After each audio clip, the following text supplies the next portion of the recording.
Aos 58 anos, seu Juarez é fiscal de prevenção de uma rede de supermercados aqui em Salvador.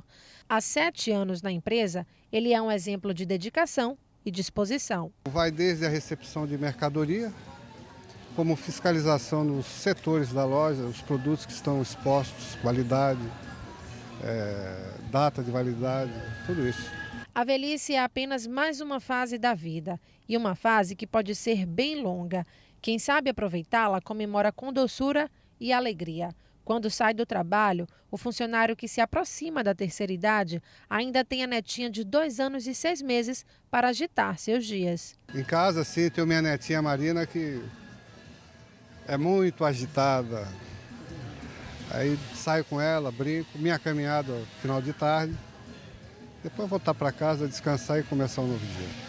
Segundo dados do IBGE e do Datafolha, a fatia de brasileiros com 60 anos ou mais que ocupam uma vaga ou estão em busca de um emprego cresceu nos últimos 10 anos de 20% para 26%. Os números comprovam que ser idoso em nosso país não significa ser inválido, e sim ter qualidades que o mercado deseja absorver.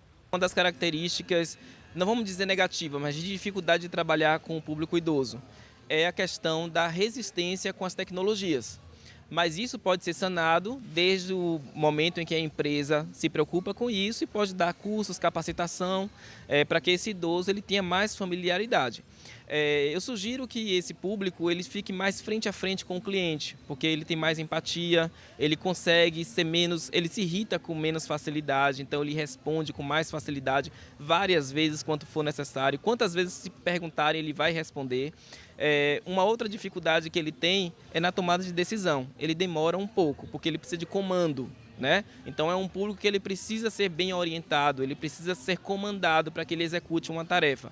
O jovem não, o jovem ele é mais impulsivo, ele vai lá e faz muitas vezes, recebe a bronquinha dele, recebe a suspensão dele muitas vezes pela impulsividade, mas o público idoso não, ele precisa de um comando, ele precisa de um direcionamento para ele tomar uma decisão, por isso que às vezes demora um pouco mais. De fato, os mais experientes possuem características que enchem os olhos de qualquer empresário no Brasil. Em contrapartida, apresentam algumas desvantagens comparados aos jovens, mas que podem ser administradas. No entanto, com o aumento da expectativa de vida deste público no mundo todo, hoje em dia, a idade deixou de ser limitador para qualquer tipo de coisa e os idosos estão cada vez mais ativos. Aprender a envelhecer faz parte da educação de todas as pessoas. É preciso cuidado, atenção e respeito, como todo idoso merece. É uma realidade e graças a Deus isso vem mudando porque as empresas estão fazendo esse movimento. Então as empresas inteligentes, as empresas estão começando a mudar o seu pensamento em relação a isso, porque já não dá mais para a gente ficar naquela vulnerabilidade. Então por muito tempo se investiu nos jovens. Só que a gente está vendo hoje que precisa dar uma calmaria, né? As empresas precisam ter um pouquinho mais de fôlego. O índice de rotatividade, o índice de absenteísmo, de ausências, de faltas, de demissões e contratações tem aumentado muito e isso gera muito custo.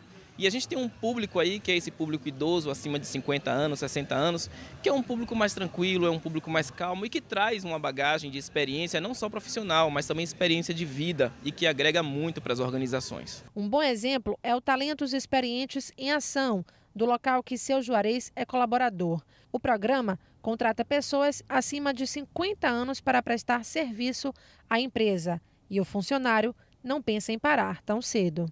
Tudo de bom, é uma oportunidade que dá a todas nós, as pessoas maduras, de estar no mercado de trabalho.